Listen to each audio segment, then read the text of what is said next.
Okay, here's our next two examples for finding the x-intercepts. So question A, I'll start by copying out the question.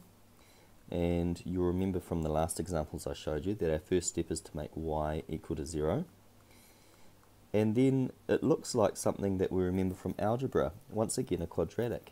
But the difference between what I did in the last videos and these ones here is these aren't in brackets yet. So that's our next step, is to put them into brackets.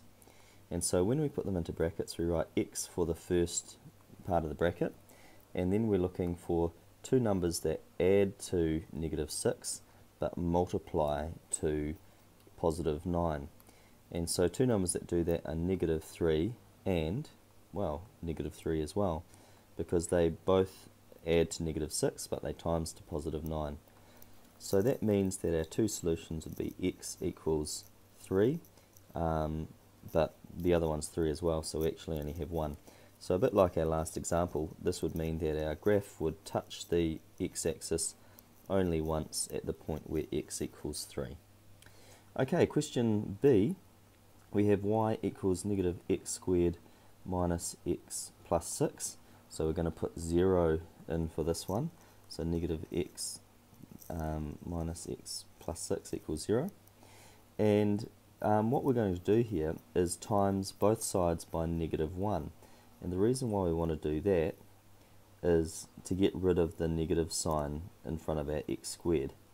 So that will leave us with 0 equals x squared, and then instead of -x, we're going to have plus x, and then instead of plus 6, we're going to have -6. So now our next step is to put it into brackets. So we write x at the start of each, and then looking for two numbers that add to 1 but times to -6. So they would have to be +3 and -2. So that means our two solutions are x equals -3 or x equals +2.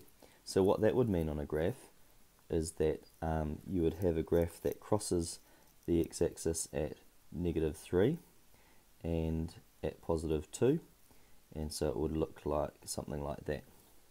Okay, so that's what it means when we're looking for the x-intercepts. I've got the work underneath here, and you've got the answers beneath, and so have a go at both of those exercises. You can find them in OneNote.